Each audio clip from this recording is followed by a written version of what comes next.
Hello, hello, hello. Welcome everybody to Ed Sales Edge. Let's get this out of the way. If you are watching us, yes, I have a hat on. Uh, Alvin on our team thought it was my father's hat. My father didn't wear hats like this. John got it right though. This is a hat from Scotland. You like it, John? Do you wear hats like this? I have worn hats like that playing golf in Scotland. So I've Okay. had great journeys and excursions out to the UK and specifically Scotland with my father, actually, which are great Mhm. memories. And yes, it's an opportunity to talk about your hat and not my hair. Your hair is looking good though. But yeah, no, this is a hat from Scotland. I got a couple of them. I am bundled up. It is cold. Looks like are Um, you drinking sherry there? Do you have a sherry? no. At 1 o'clock. First of all, I don't drink sherry at any time of Like hold day. the glass like this?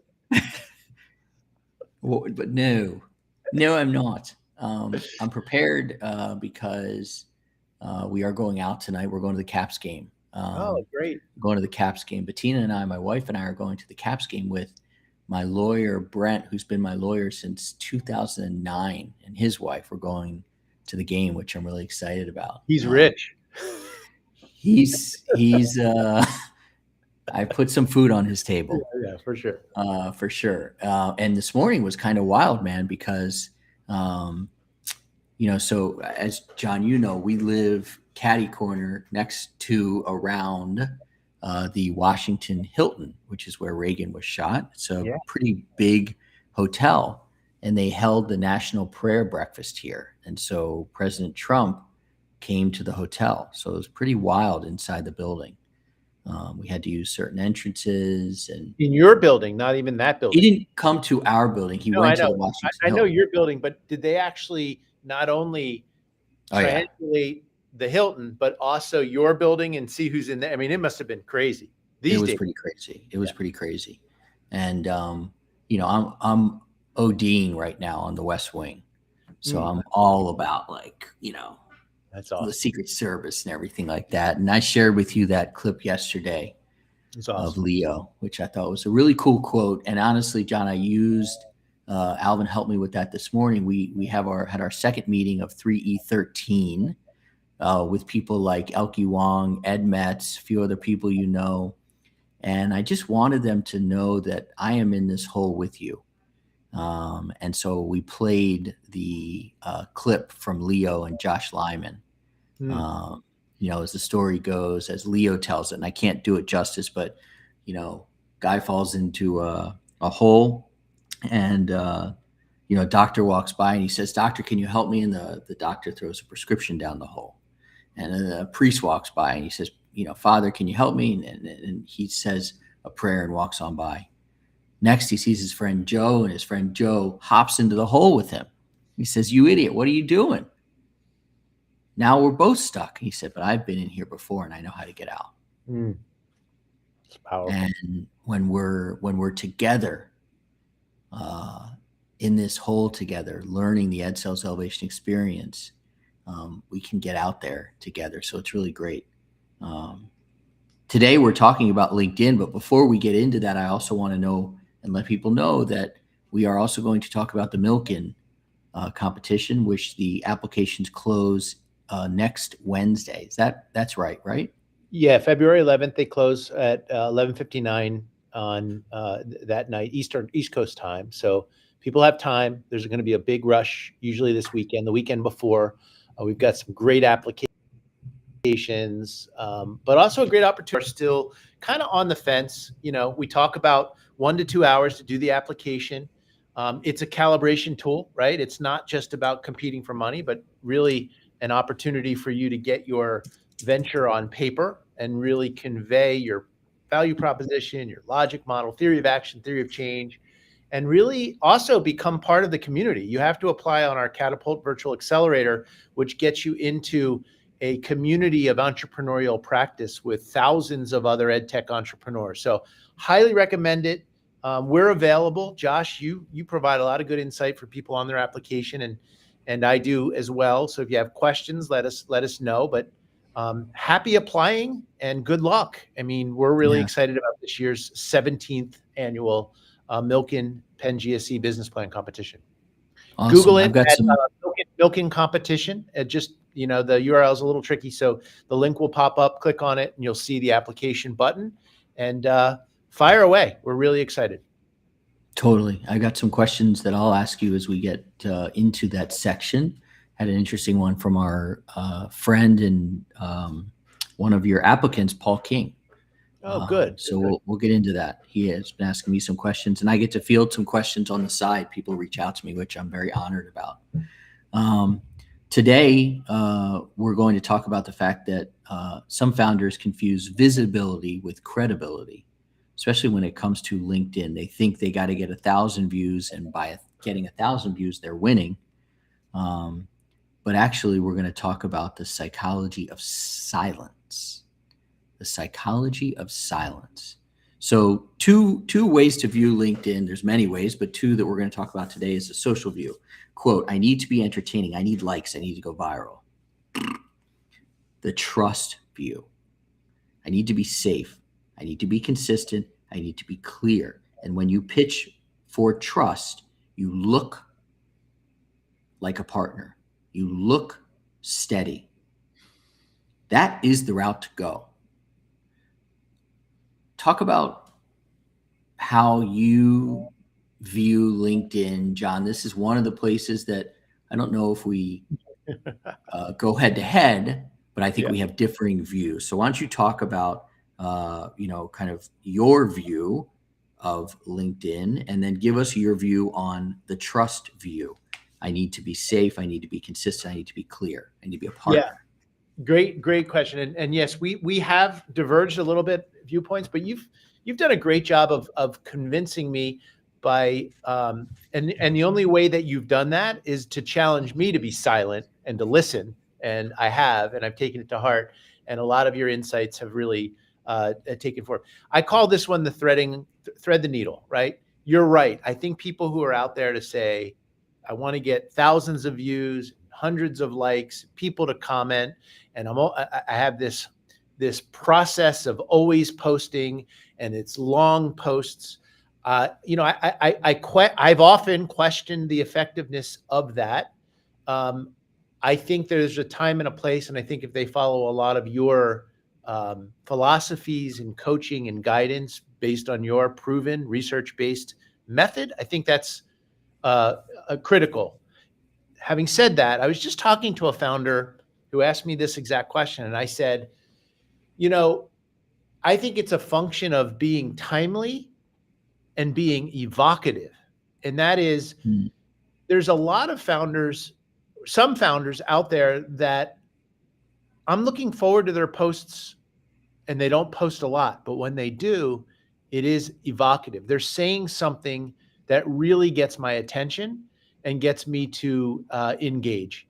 And that's powerful. And I encourage that founder, if they're working with a social media company, if they're working with a marketing expert. First, I say you should check this with Josh. He's the expert. And then I give them the example of a couple of founders that do that really well. I won't name them here because they've asked me to not reveal their secret sauce, but timely, evocative, pithy, succinct, makes you say, I like that. What if you tend to do the opposite, where you have a consistent flow, where your goal is to consistently coach people, and knowing that only 4% of people actually see what you post.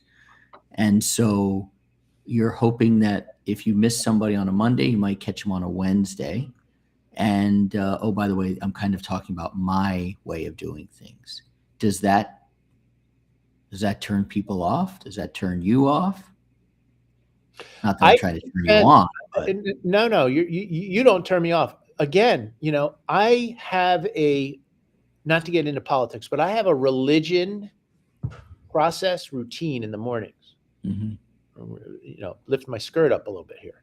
Yeah, I just Wordle, asked you if I turned you on. no. Wordle, Strands, Connections, Heather Richardson. You just asked, there's other, Substacks that once I see it, if I have some time off, but I am religious about reading her perspective Mm, every day at the same time.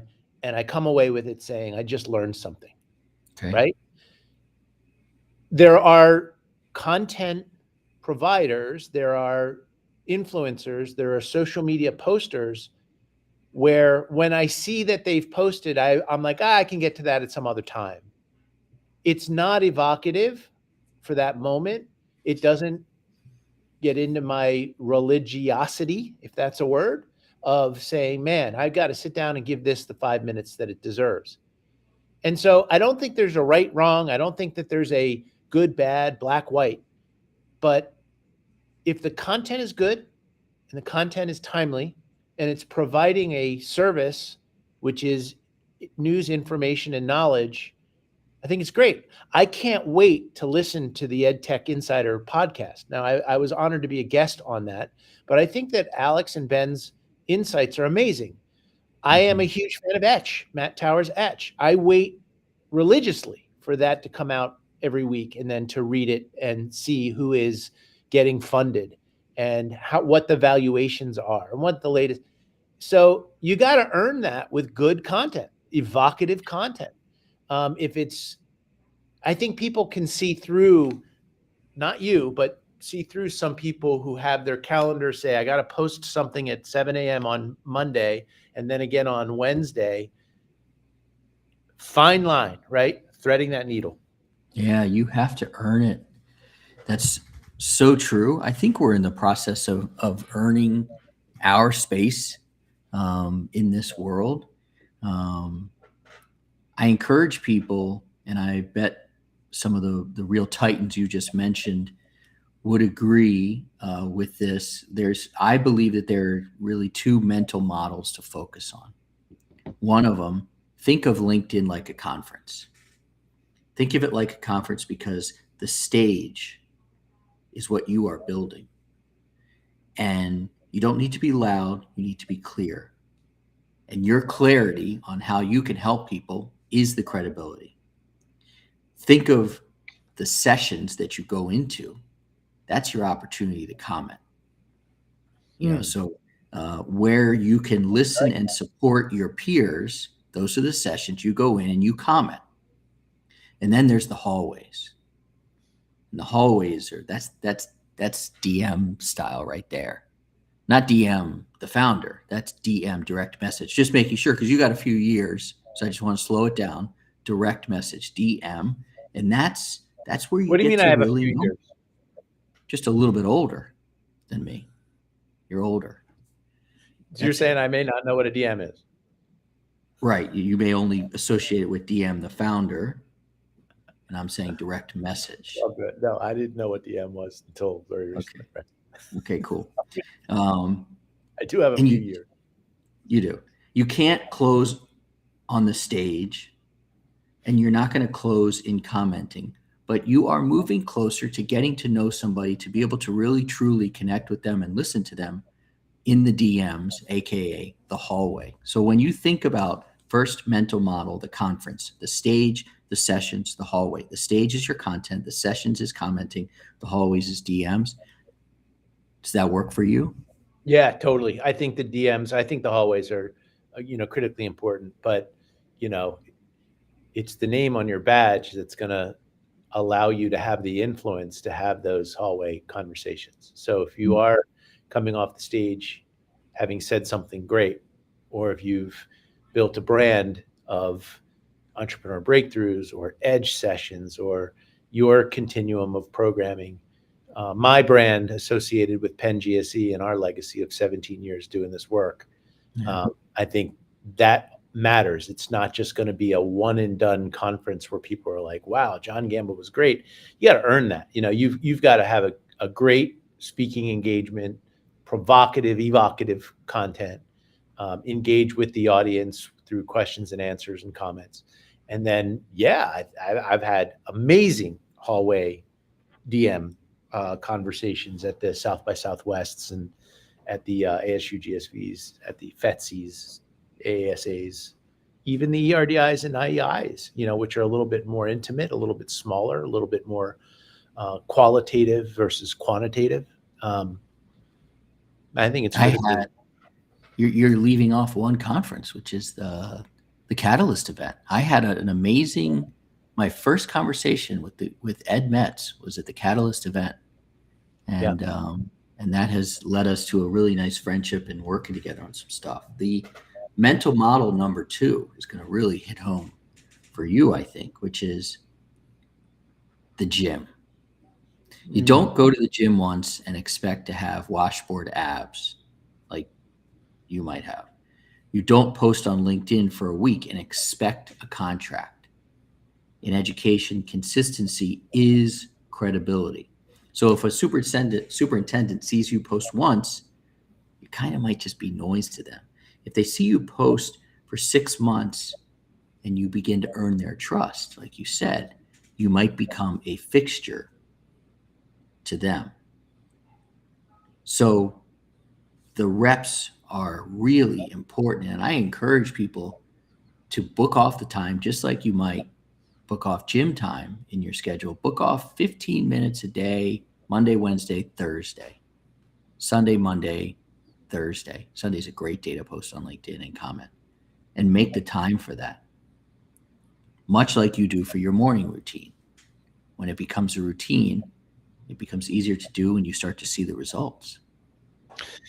Wow. I mean, boy, does that hit? It does hit between the eyes. But I'll say, a perfect example. What happens when you go to the gym, even if you're consistent and you try to whip off 100 curls at 30 pounds on each side, when your coach says slower and better form with 20 curls?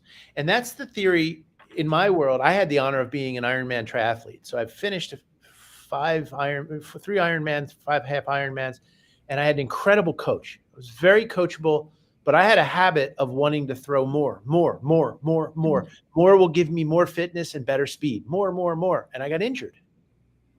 And the theory of periodization in athletics, especially in endurance sports, I think can apply to what you're training and teaching founders. And the theory of periodization is strength is built on rest. Strength is built on silence. Strength is built on not on knowing when the hay is in the barn, as my coach used to say. There's nothing you're going to do to get faster in this last week before this Ironman. All you're going to do is hurt yourself. So get your rest, know when to say when, and be ready when you're asked to be on that stage, when you're ready to be up there, when you're ready to perform. So I think that's a great analogy. I think the athletic analogy is great, but I think it's really important that, put it all out on the court, but know when the hay's in the barn. And boy, is that a fine line. And is that, talk about threading the needle. When is too much? When is not enough? When is it time to rest? When is it time to be silent? When is it time to be interested versus interesting? Another needle I think that people should thread and find their own comfort level is telling your own story. I think that people feel that their story potentially looks unprofessional. We have somebody who is in the Ed Sales Elevation Experience, and she'll be on our show in a couple weeks. And Dr. Tara Williams, she thought sharing her learning struggles would hurt her as an authority. She happens to work with neurodivergent students, mainly in California. And it actually did the opposite. It actually allowed people to trust her more. So your story doesn't weaken your authority. It potentially completes it, which is what it did for Tara, who's fantastic, such a great, fun person. How do you feel about when people are sharing their stories in a place like LinkedIn? How I feel is 2 H's. We've talked about this: human and humble. I think that everybody wants to get their message perfect and then drop it into ChatGPT and post it up and hope that they get some hits and attacks and leads. We talked about Sophie Smith from College Contact, what she did when she posted that she was wearing at a University of Texas gathering, which is the Oklahoma colors, and how she made a mistake. She got huge impressions, likes, comments, and leads from being human and being humble. And so I think as you're threading the needle and you're trying to share your story, share it through the lens of humility and share it through the lens of making mistakes. Share it through the lens of, I don't have this all put together and sometimes I'm not okay. In my talk, How an Apple Juice Stain Changed Education for Good. First of all, that title gets people to the speaking engagement. But I share up front how, I had failed at so many businesses and how my 2-year-old, after I was down to my last payroll on the one company that exited, looked up at me and said, I guess you got to get a real job. That was humbling. And people laugh at that. People can relate to that. And then I talk about how I had to recover from that situation. You do that really well, Josh, too, with your businesses and how much you've had to humble yourself to say, hey, maybe I don't have this right. And you had to fail fast and fail smart. And so I think that's critical in sharing, is being authentic, being human, and being humble. Yeah, totally. So some of the call to action as we close up this part, we're right on time here, 20 minutes in, exactly what I said, 22 minutes. So the producer and me is relatively happy. Audit your feed. Are you trying to be an influencer or an educator? Find the hallway. Send maybe 3 DMs to people who engaged with your content. Don't try and pitch. Just say thank you for engaging. Trust the reps. Commit to posting 3 times a week for 90 days. Ignore the likes. They don't matter. Stop chasing the noise. Start building the trust. Now, because you trust me and I trust you, I'm going to ask a question that you was asked of me by Paul when you guys started to heat up that the applications were coming for the milking competition. So we're going to shift here to the milking competition. And Paul sent me a voice note on WhatsApp. And he said, man, I've applied before. I'm thinking of applying again.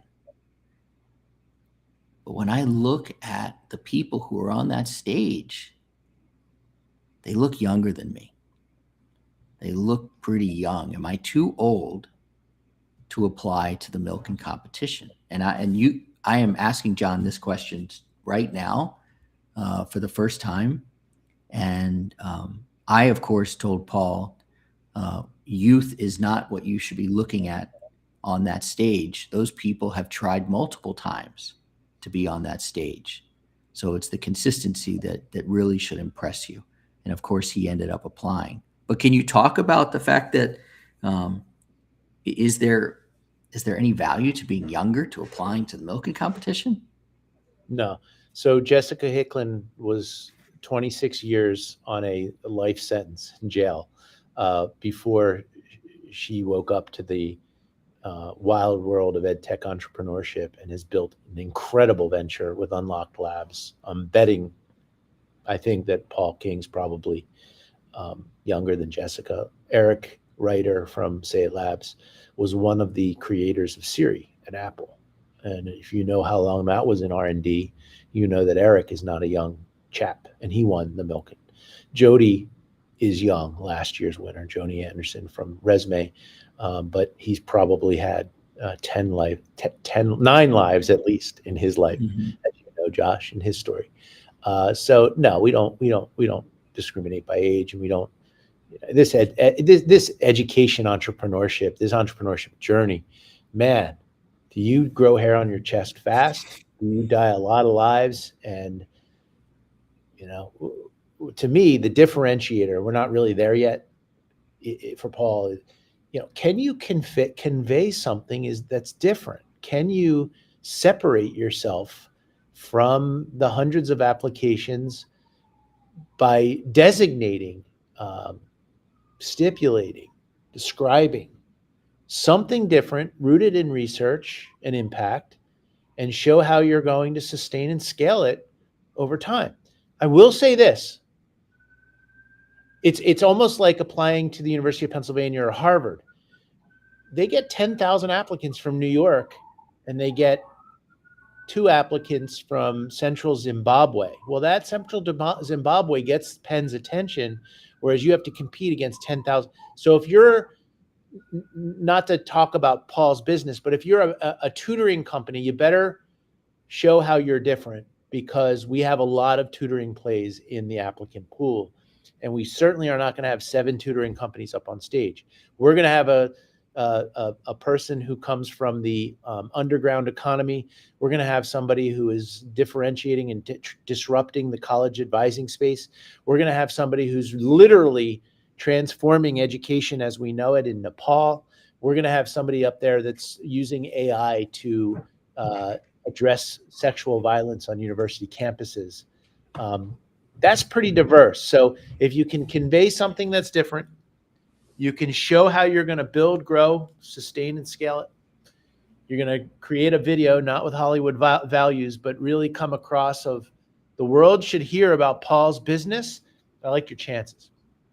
Yeah, Paul, I mean, this is why I told him you definitely should apply, because his business is really beginning to tell a very different story. I mean, he is starting to hear from principals in New York City who need help with the Regents exam, and he is the go-to guy with the premium product that gets results to help these schools go from struggling to pass the Regents exam to these kids getting to where they need to be to feel more confident and pass the Regents exam. He's telling a very different story than another tutoring company, and that's really important. So growth for himself, growth for his business, which will help separate him.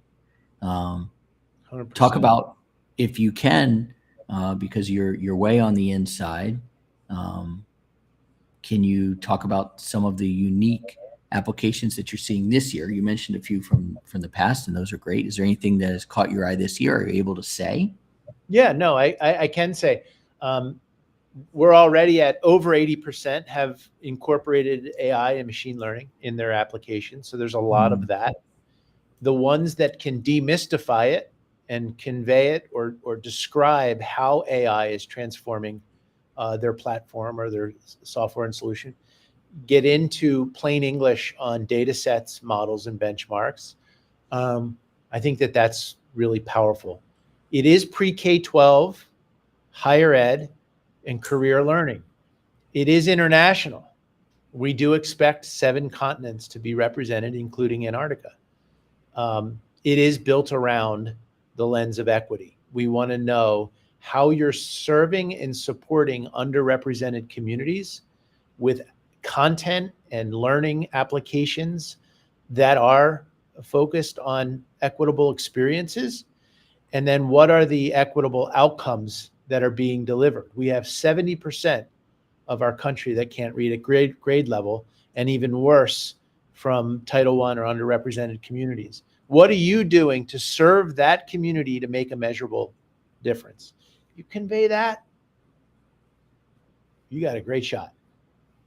And then one thing I've tried to do myself with my own coaching, I have a consistent coach that I meet with, is to really ask him, how would you approach this? Or how would you think about this?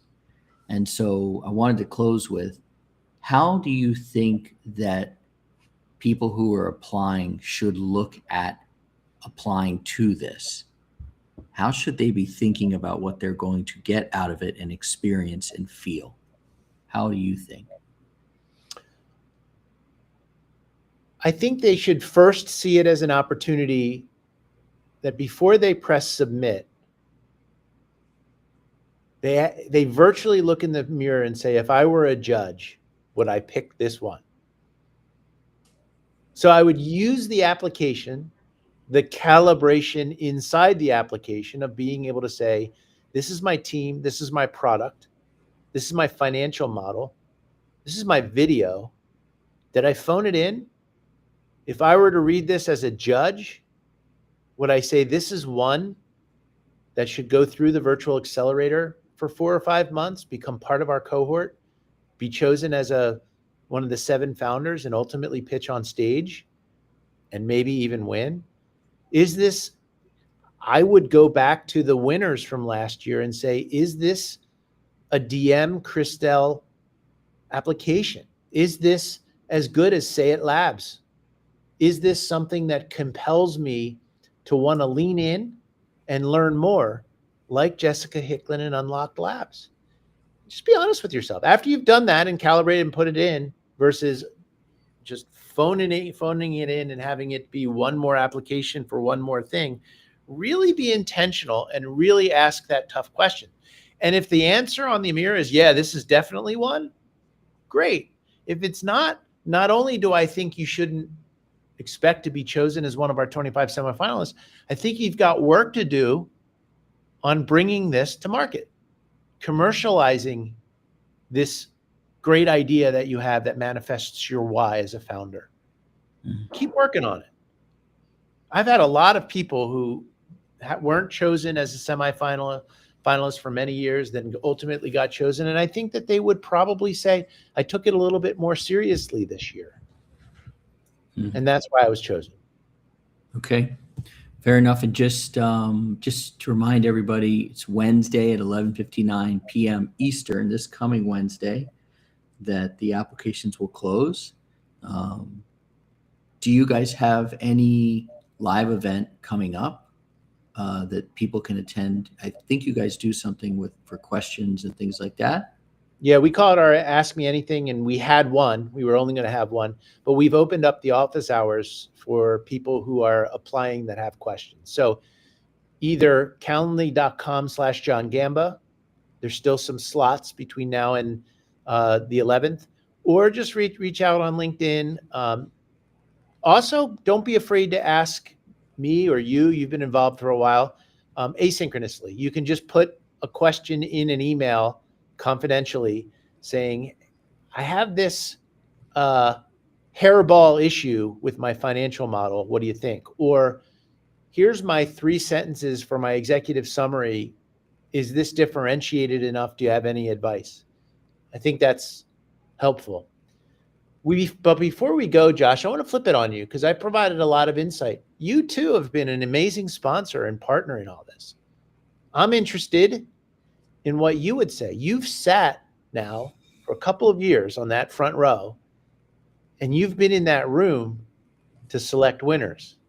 You've had a lot of influence. What do you think distinguishes a Milken applicant to a Milken semifinalist, to a Milken finalist, to a Milken winner? What do you think makes the difference in those applications and ultimately those winners?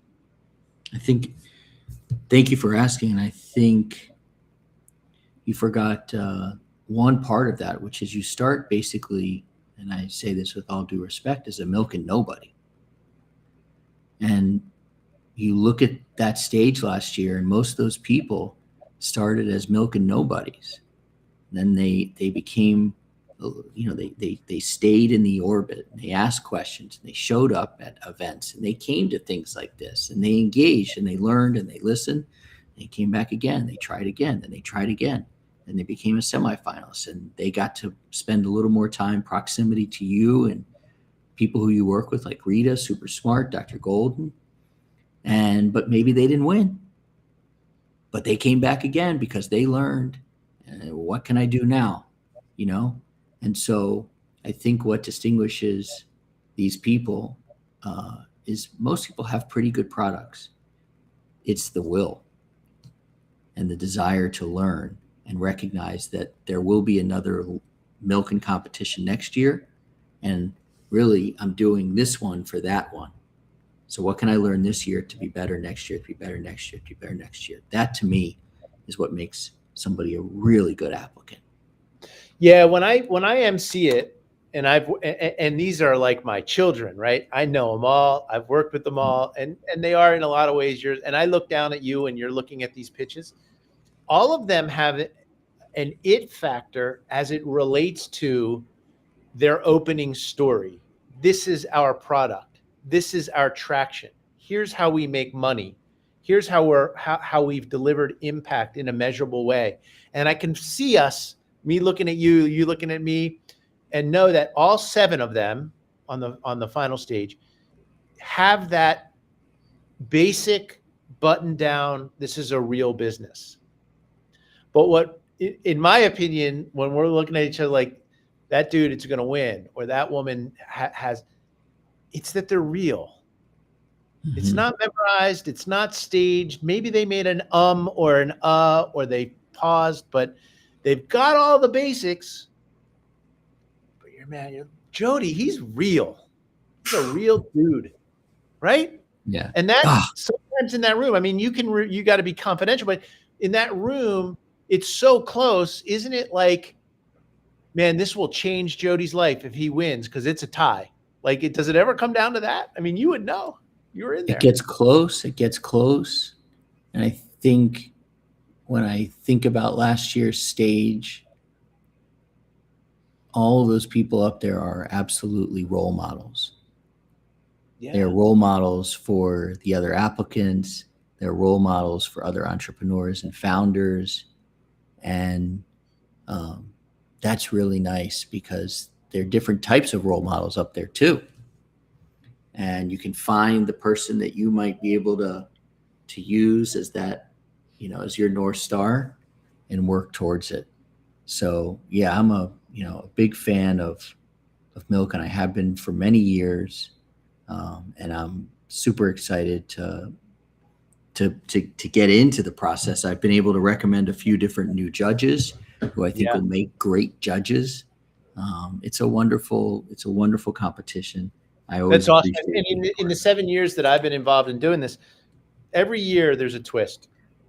Every year there's either judges got it wrong. Yeah. Or, wow, I can't believe the judges got that one right.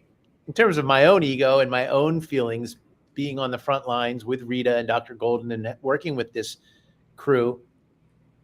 But I never leave that room at the end of the competition and say, that person didn't deserve it, or no one was a loser here. That's a real power. That's when my why working with this group is manifested through purpose and meaning. And I just continue to be excited while also being every year nervous. Like, I know that person has the it factor and they should be chosen. And if they're not, was it in any way that I coached them wrong that I also get nervous about? But I always know that I left it and you left it and they left it out on the court. And there can only be so many winners. Yeah, totally.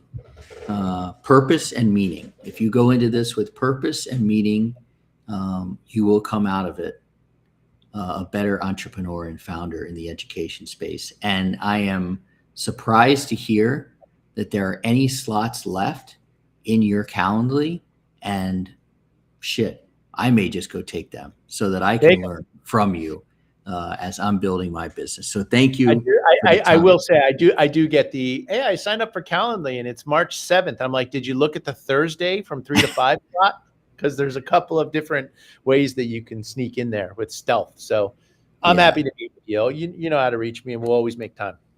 Always, man. Thank you, everybody, for joining us. We went a little longer today. That's what she said, but it's all good. It's 1:40 here in the East. John, enjoy the rest of your day and your week. Thank you for joining us, everybody, and have a great one.